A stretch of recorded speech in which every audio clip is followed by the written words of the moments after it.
Hi guys, happy Friday. We're gonna start by going over the homework from last night.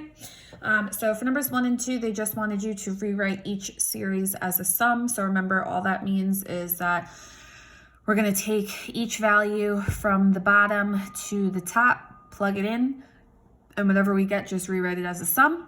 So for number 1, 3 times 1 squared minus 2 is 1. Then we would get 10 plus 25 plus 46 plus 73 plus 106. For number 2, we're going to start with 4 cubed minus 4, which is going to give us 20.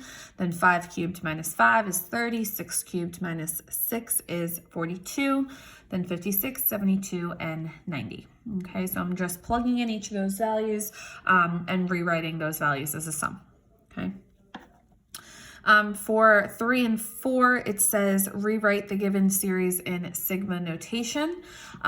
So I know that my first term for number 3 is 6, and I can see that my common difference, I'm adding 5 each time, so my common difference is 5. So when I'm rewriting my explicit formula, I would get a sub n is equal to 6 plus 5 times n minus 1. I need to find what this value is up here.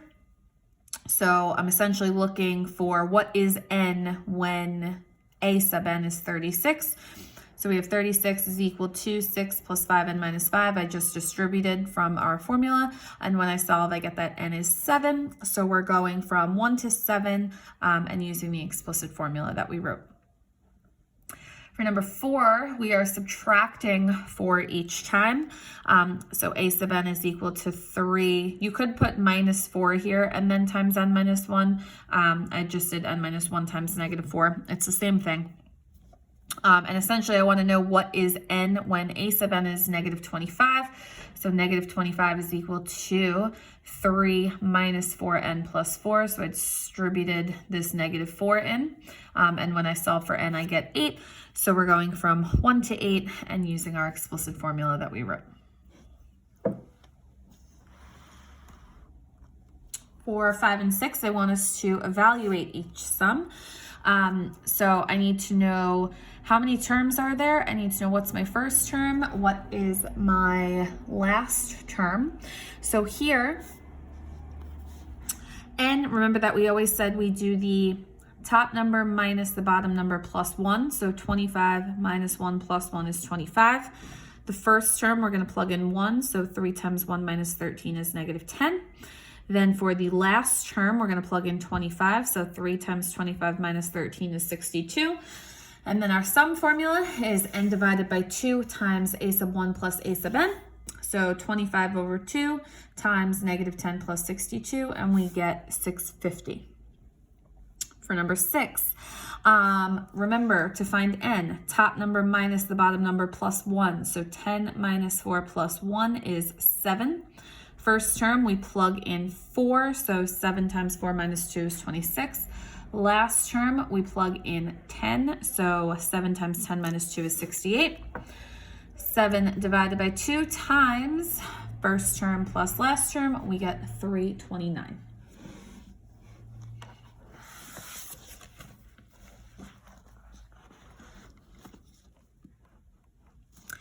For number 7, they want us to evaluate each arithmetic series based on the information provided. So they tell us the first term is negative 18, that a sub n is negative 102, and that n is 13. So all I'm doing is just substituting those values into our series formula. So we would get s sub 13 is equal to 13 divided by 2 times negative 18 minus 102, and we get negative 780. For number 8, we need to find the first term, and we need to find what the 15th term is, okay? So they tell us that there are 15 terms in this series, but I don't know what the 15th term actually is. So when I write my formula, a sub n is equal to a sub 1 plus d times n minus 1, I'm looking for the 15th term. My first term is 20. My common difference is 10. I'm adding 10 each time. And then we plug in 15 for n, and we see that a sub 15 is equal to 160. So this means that we could do 15 divided by 2 times 20 plus 160. and we get 1350 as an answer. Number 9, same thing. I need to find, in this case, they're telling us that the last term is negative 50, so now I need to find n. So a sub n is equal to a sub 1 plus d times n minus 1. I know the last term now is negative 50. My first term is negative 2. I'm subtracting 6 each time times n minus 1. And when I do some algebra to solve for n, I get that n is equal to 9. So 9 divided by 2 times negative 2 minus 50 is negative 234.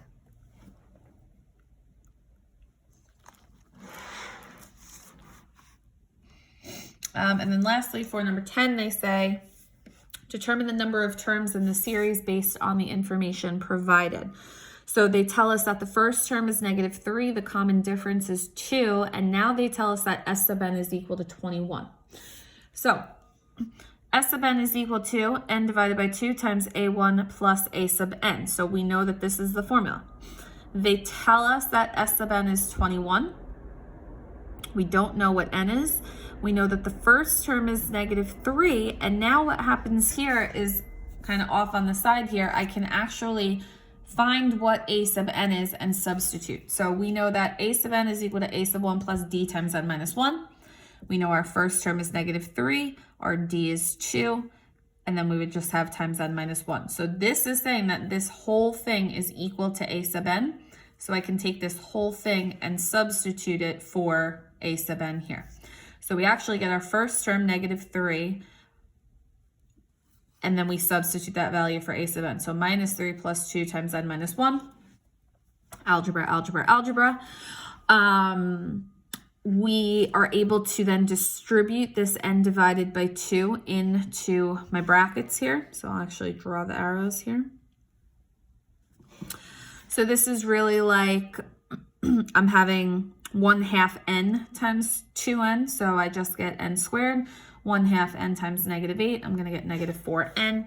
And then I have to subtract 21 on both sides. I end up with a trinomial that I have to factor. And when I factor, I get n is equal to 7 and n is equal to negative 3. But I'm going to reject the negative 3 because it's not possible for me to have negative 3 terms in a sequence. I can't have the negative third term. I can only have positive integers. So n is equal to 7. Okay.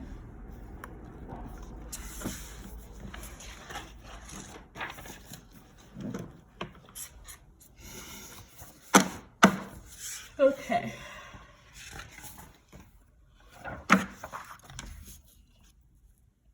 Lesson 5.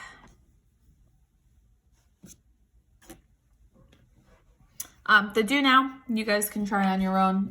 That is just reviewing from yesterday. So you guys are more than capable of that. This will be included in the classwork key when I post that. So today we're going to be talking about finite geometric series. So as was previously mentioned, when you begin to add together terms that come from a sequence, you get what is called a series. Therefore, adding together terms of a geometric sequence, you get a geometric series. So yesterday we were just dealing with arithmetic series. Today we're going to be dealing with geometric series. So the rule for adding together the terms in a geometric, series is S sub n is equal to a sub 1 minus a sub 1 times r raised to the n power divided by 1 minus r. Okay, so again, it's just another formula that we're kind of going to be plugging into.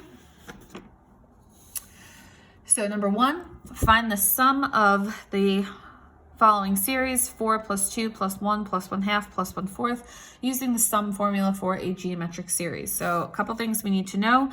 We need to know what is the first term, we need to know what is r, and we need to know what is n. Okay, so the first term is obviously 4. My ratio, remember I'm asking myself, what am I multiplying by each time to get my next term? In this case, 4 times 1/2 is 2, 2 times 1/2 is 1, 1 times 1/2 is 1/2. So we're multiplying by 1/2 each time, so we get that r is equal to 1/2. And how many terms do we have here? 1, 2, 3, 4, 5. We have 5 terms. Okay. So now our formula I'm substituting all the values that I have. So instead of S sub n, we're going to have S sub 5 is equal to A sub 1, which is 4, minus A sub 1, which is 4, times R, which is 1/2, raised to the n power, which is 5, divided by 1 minus R, or 1 minus 1/2.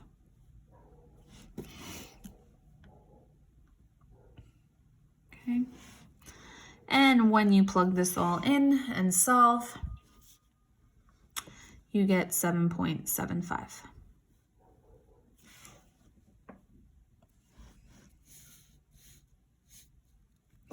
Number 2 says, given the series and the number of terms in the series, find the sum. So for I, we have 2 plus 12 plus 72, blah, blah, blah. And they tell us that there are 6 terms in the series. So my first term is 2. My ratio, how do I go from 2 to 12 to 72? I multiply by 6 each time. And then they tell us that n is 6. So now we substitute into our formula. So we would have S sub 6 is equal to 2 minus 2 times 6 to the 6th divided by 1 minus 6. And we get 18,662.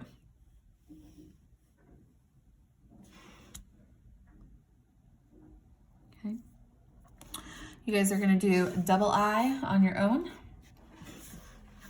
Number 3 says find the number of terms in the sequence and then find the sum. Okay, so the first thing we have to find is the number of terms, so we have to find n. So from yesterday, we know that A sub n is equal to A sub 1 times R to the n minus 1. Okay, A sub n is our last term, which is 25. Our first term is 1 over 125. My ratio, what do I multiply by each time here to get every next term? I'm multiplying by 5. So my ratio is 5. So times 5 times 5. Okay. Let's see. So if you multiply by the reciprocal on both sides here, so multiply by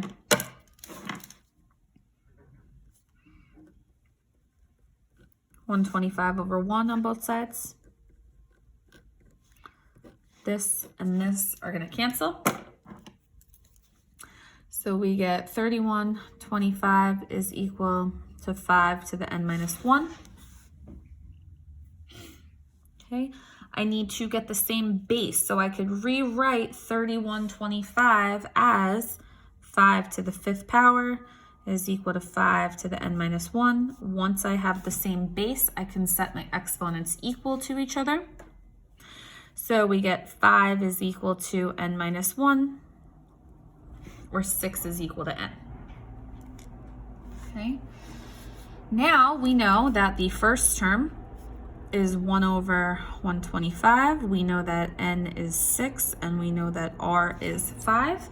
And once we know those 3 things, we can substitute into our formula. So S sub 6 is equal to 1 over 125 minus 1 over 125 times 5 to the 6th power divided by 1 minus 5.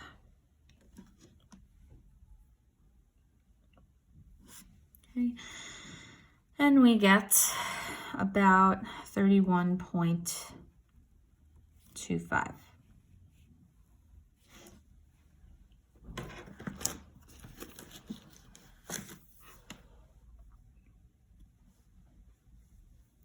Okay.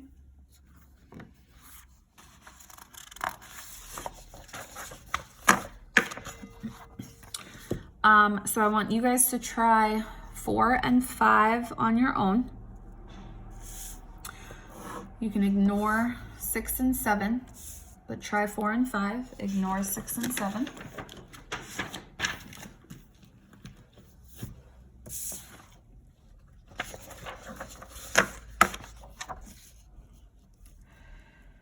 Okay, and then next, we're going to deal with infinite geometric series. So consider the series 2 plus 4 plus 8 and 2 plus 1 plus 1/2, both geometric series, but with one major difference. One keeps adding bigger values as the series continues, while the other keeps adding smaller and smaller values. This is the difference between a divergent and a convergent series. So if this should say the absolute value of R is greater than 1. So if the absolute value of R is greater than 1, then the series is divergent. So each successive term heads towards infinity or negative infinity, therefore there is no sum. And if you think about why that makes sense, if something is just growing exponentially large, it's going to head towards infinity. I'm never going to be able to actually sum those values together because they're infinite, okay? I can't add infinity, okay? However, if the absolute value of R, again, this should be the absolute value. If the absolute value of R is between 0 and 1, then the series is convergent. So each successive term gets closer to 0. Therefore, the sum is determined by S sub n is equal to A sub 1 divided by 1 minus R. So if my series is just getting closer and closer and closer and closer to 0, I actually can find a sum because it's not just heading off into infinity. It's actually approaching a value.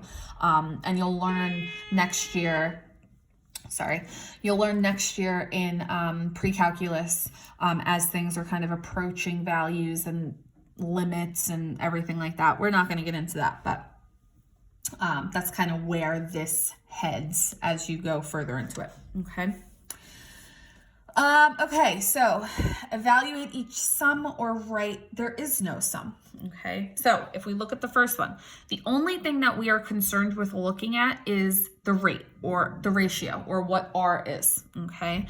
And we, sorry, hold on one second.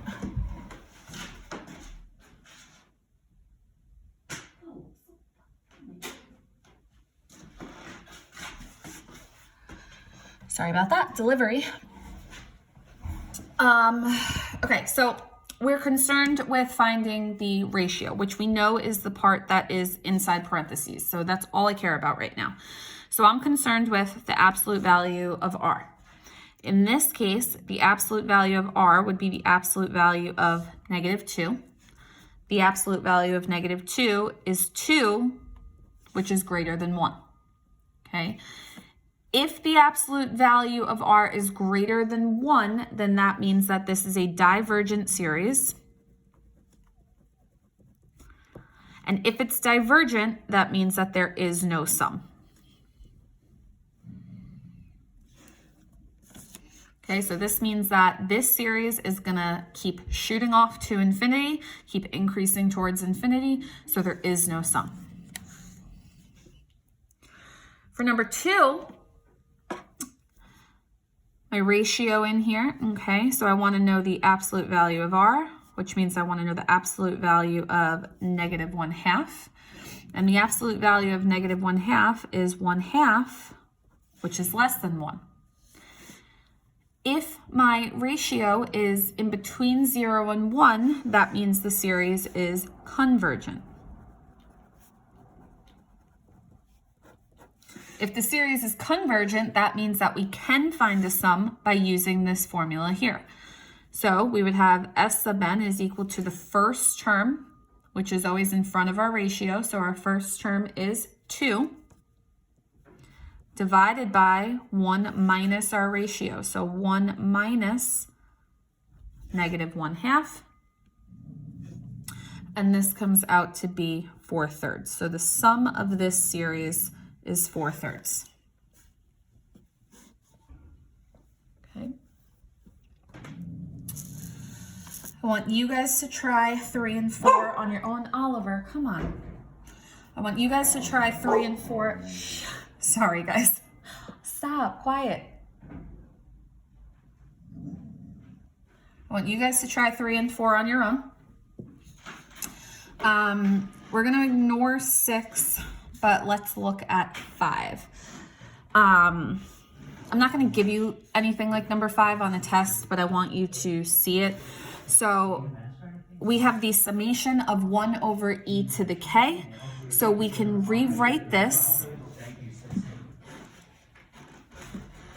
We can rewrite this as 1 to the k over e to the k, because we know that we can rewrite our exponents. We also then know that we can rewrite this as 1 times 1 over e to the k. So this is just kind of exponent rules that I'm dealing with here. And I'm doing this because I need to rewrite it in such a way that it's a times b to the x power, so I can actually see what my ratio is here. So the absolute value of r is now going to be the absolute value of 1 over e, which is just going to be 1 over e. And we know that e is some decimal, 2.78, I think, whatever, which obviously is going to be less than 1, meaning that this series is going to converge. Okay, and if that's the case, we can find the sum. So S sub n is going to be equal to our first term, which is 1, over 1 minus our ratio, so 1 minus 1 over e. And now what happens is that this is a complex fraction. So remember that we can rewrite complex fractions by putting everything over 1, or anything that is not a fraction, make it a fraction. And then we can multiply everything by the least common denominator, which is going to be e. So we can multiply this by e, this by e, and this by e. These are going to cancel. So we get e over e minus 1. And if we actually calculate that, it's about 1.582. Okay. If I did put something like number 5 on a test, I would just give you this form right from the get-go. I wouldn't make you do this part, so it would just start out as the summation of 1 times 1 over e to the k. We've done complex fractions before, so I'm confident that you guys are able to handle something like this. This part may be a little iffy, so like I said, if I did give you something like this, I would just give it to you in this form right from the get-go. Okay. If you have any questions at all, please feel free to send me an email.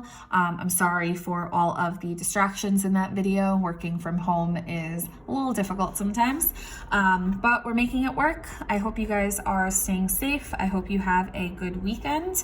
And like I said, let me know if you have any questions.